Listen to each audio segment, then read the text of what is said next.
Hello, welcome to Penguicon, the mixed science fiction and open source convention, your premium source for all kinds of strange and wonderful geekery.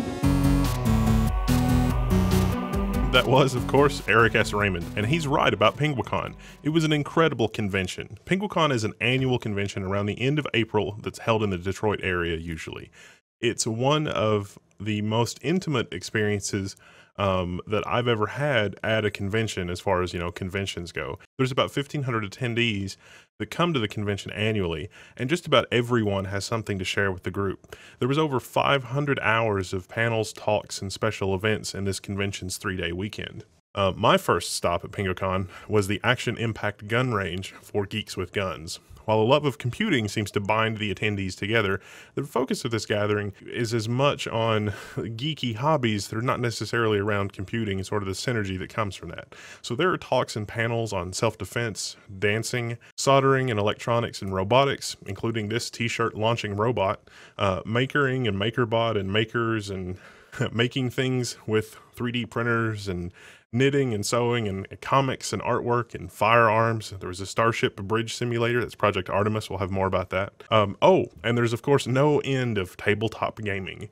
There was a costume contest. There was even a geek prom, which is sort of neat and interesting. A lot of good social interaction.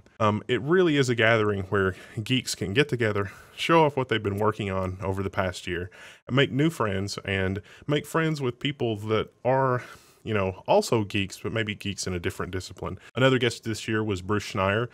He's just released a book, Data and Goliath. This is a book about basically the war on your metadata. The war on companies and governments to actually gather your information. If you're going to pick up a copy of Data and Goliath, you should also pick up a copy of Applied Cryptography because that book is amazing. It was a packed house and it was a great experience. Tabletop gaming, there was, of course, a near infinite amount of tabletop gaming. Pretty much any tabletop game that you can think of or imagine, they had. If you didn't happen to bring your tabletop games with you, they had an enormous library of tabletop games to pick from. Card games, board games, you name it, they had it. 3D printing, of course, was also really big this year, with the main guest of honor being Enable. You guys should really check out that video and look at some of the work they're doing. It's a really great charity. They're doing really amazing work. There were also tons of gifted artisans that were there.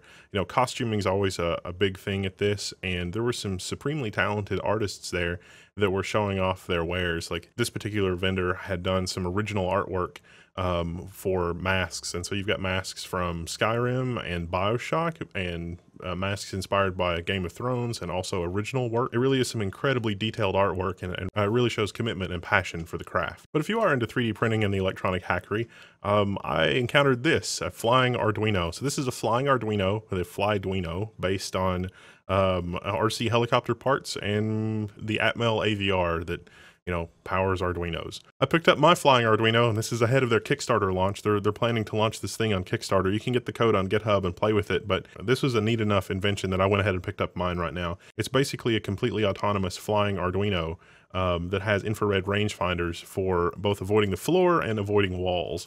So it was pretty neat, and it was pretty neat to play with that. I hope I get to play with that more in the coming weeks. The next thing that I got sucked into was the Artemis Starship Bridge Simulator.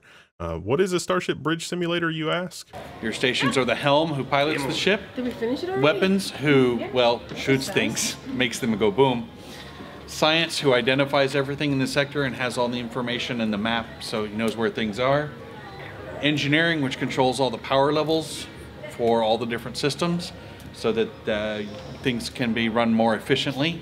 And communications, who determines whether friendlies are really friendly or what missions are available from different friendly units around the entire sector.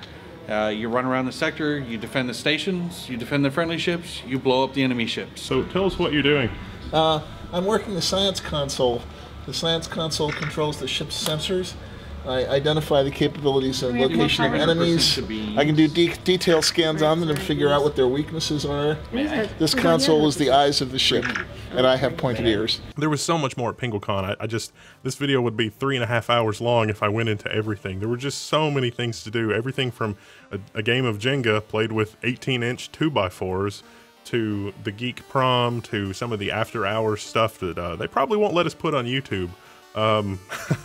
It was a really interesting experience. If you're ever in the Detroit area around the end of April, you really need to check out Penguicon. And I was surprised. There were a lot of Tech Syndicate fans there. There were a lot of folks that were running up to me and saying, "Oh my God, you're the guy!" And I'm totally not used to that, so that was a little freaky for me. Were you one of the people at Penguicon? Did I miss you, or did you say hi? You should come over to the forums and say hi back, or something not awkward. I'll see you there in the forums.